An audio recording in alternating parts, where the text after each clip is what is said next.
Olá pessoal, tudo bem? Dando continuidade aos nossos estudos sobre a eletrostática, hoje nós vamos estudar a lei de Coulomb. A lei de Coulomb ela é uma lei física muito importante do ponto de vista prático.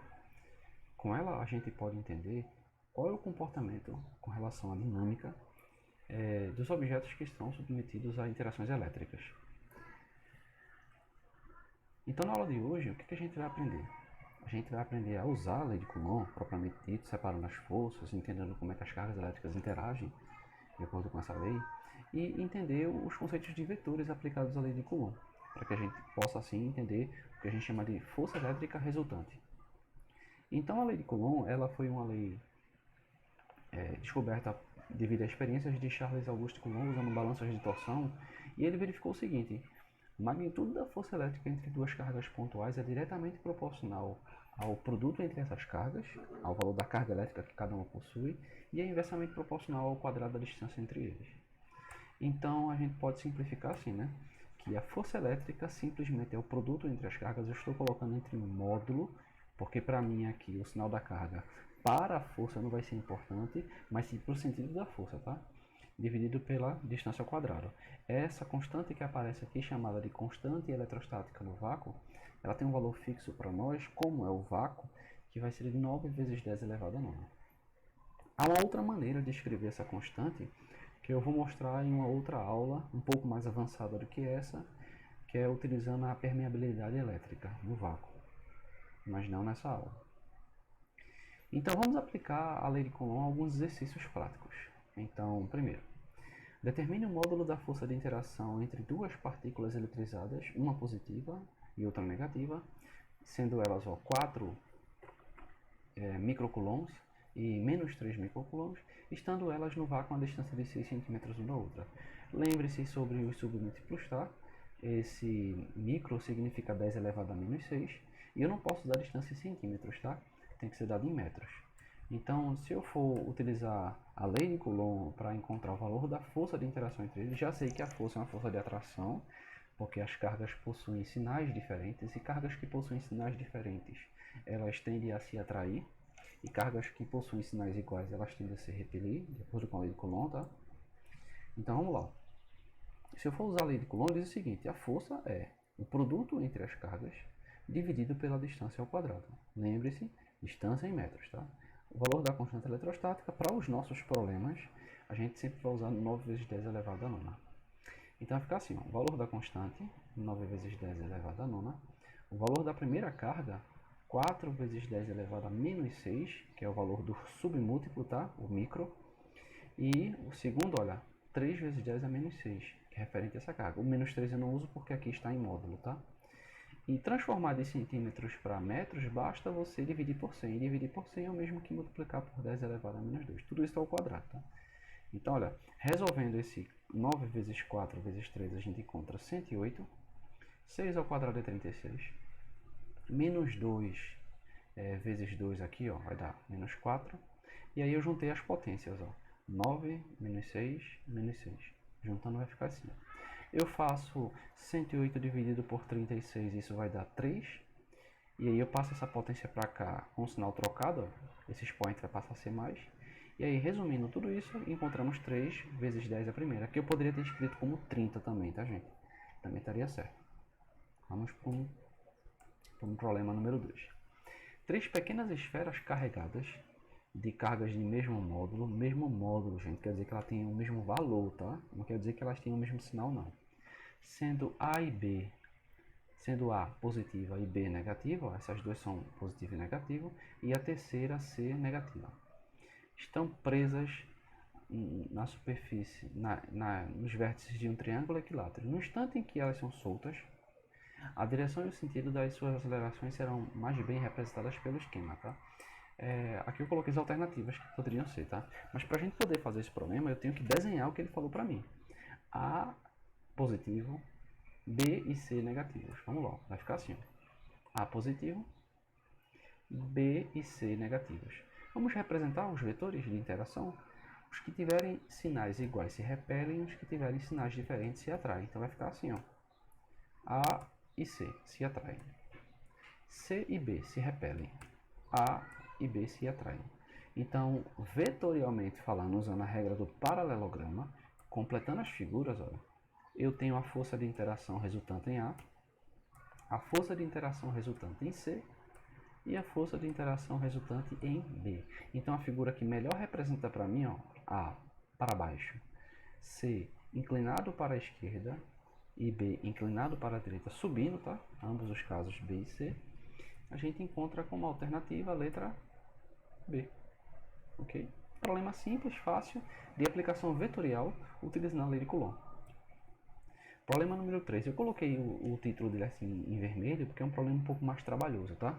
Diz assim, ó, você tem dois anéis de alumínio idênticos de massa 0,9 gramas, um deles carregado eletricamente e o outro neutro. São postos em contato.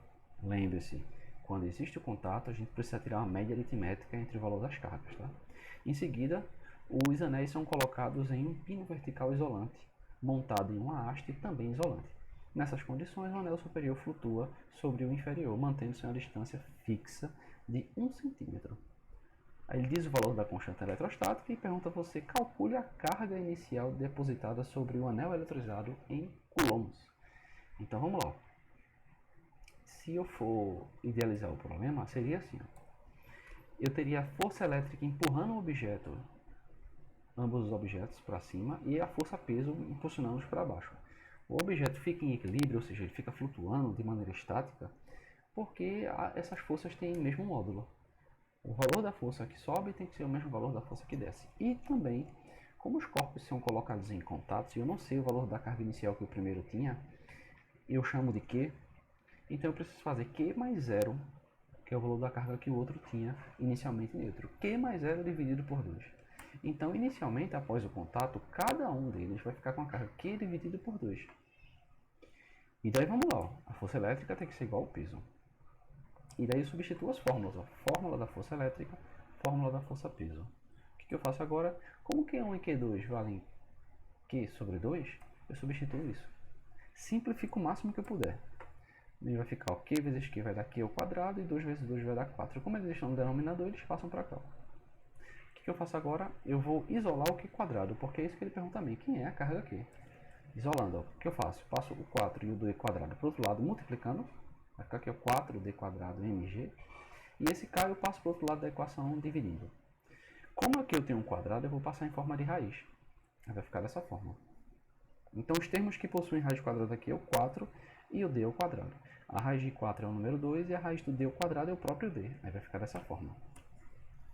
O que eu faço agora? Eu substituo os termos que eu conheço. Ó. Eu conheço a distância, eu conheço a massa que ele falou para mim, eu conheço a gravidade, eu conheço a constante eletrostática. Eu vou subir todos os termos, lembrando que o que for dado em centímetros tem que ser passado para metros, o que for dado em gramas tem que ser transformado em quilogramas. Vai ficar dessa forma. Aqui eu tinha 1 centímetro, transformando em metros, basta dividir por 100. Então, dividir por 100 basta multiplicar por 10 elevado a menos 2. A massa, ele falou que era 0,9 gramas. Se eu dividir 0,9 por 1000, que é como eu transformo para quilogramas, eu vou ficar com esse número aqui, ó, 9 vezes 10 elevado a menos 4. O G é o 10, que é a gravidade, e a constante eletrostática é 9 vezes 10 é 9. O que eu faço? Eu tiro 9 com 9. Esse 9 daqui, o 10 a 9, ele vai subir com o expoente trocado. Ao resolver isso aqui dentro, vai ficar 10 elevado a menos 12. Só que a raiz quadrada de 10 elevado a menos 12 vai dar 10 elevado a menos 6. Juntando com esse 2 aqui, ó, menos 6 com menos 2, isso vai dar 10 elevado a menos 8. Aí, para escrever de uma maneira mais compacta, o que eu faço? Eu ando uma casa para a direita, acrescento outro expoente negativo aqui, aí fica 20 vezes 10 elevado a menos 9 coulomb, ou, simplificando, 20 nanocoulomb. Lembre-se que o menos 9 significa nano, ok? Próximo problema. Nos vértices de um triângulo equilátero, de lado L igual a 3 cm, olha, lembre-se, 3 cm não pode, tá? Tem que passar isso para metros. São fixadas cargas Q pontuais e iguais. Todas elas valem Q. Considerando que 3 microcoulomb, determine o módulo da força em newtons sobre uma carga pontual que vale 2 microcoulombs, que se encontra fixa no ponto médio de um dos lados do triângulo. Seria aqui, ó. Ele quer saber qual é a força resultante que age sobre isso. Vamos imaginar a situação. Essa é a situação, ok? O que é que se faz? Vamos desenhar as forças de interação entre eles. Como todos são positivos, a força de interação entre todos eles vai ser uma força de repulsão. Olha. Então, a força que o primeiro exerce no zero, que é essa carga daqui, a carga pequenininha. A força que o terceiro exerce no zero, também é uma força de repulsão. A força que o segundo exerce no zero, também é uma força de repulsão. Só que como as cargas são iguais e a distância de separação é a mesma, essas forças elas são iguais. Então elas se anulam, elas estão equilibradas, restando apenas essa força. Mas para calcular o valor dessa força, eu preciso saber que distância é essa.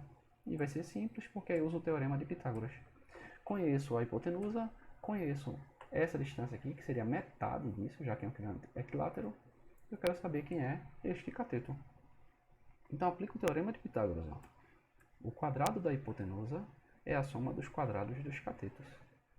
Resulta que esse termo aqui elevado ao quadrado eu passo para o outro lado subtraindo, ó, e 3 ao quadrado é 9.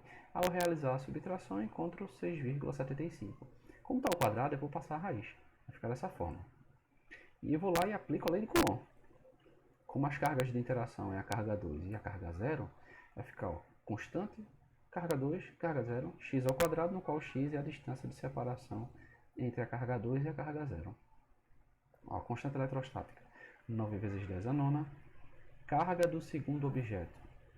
No problema ele fala que é 3 vezes 10 a menos 6, que é um microcoulomb, né? Verdade? O Q0 vale 2 vezes 10 a menos 6. E esse número ao quadrado vai ser simples, ó. Esse 10 a menos 2 ele surgiu transformando de centímetros para metros, tá? É só dividir por 100. E dividir por 100 é o mesmo que multiplicar por 10 a menos 2. Elevado ao quadrado, tá? Ao elevar esse número ao quadrado, essa raiz vai embora, tá? Isso aqui vai ficar menos 4, aí eu subo ele e ele vai ficar positivo aqui. Aí eu vou fazer 54 dividido por 6,75 e resolver essas potências. Aqui vai ficar ó, 9 com 4 vai dar 13, vai ficar 13 menos 12, que vai dar 1. Não é verdade? 13 menos 12 vai dar 1. E ao resolver essa divisão, você encontra 8. Então vai ficar 8 vezes 10 a 1. E 8 vezes 10 a 1 é 80. E aí o problema finalizado. Bem, gente, olha. Na descrição do vídeo eu coloquei o endereço do site e coloquei uma lista de exercícios lá. E o slide dessa aula. Eu sugiro que vocês façam os exercícios e qualquer dúvida entre em contato.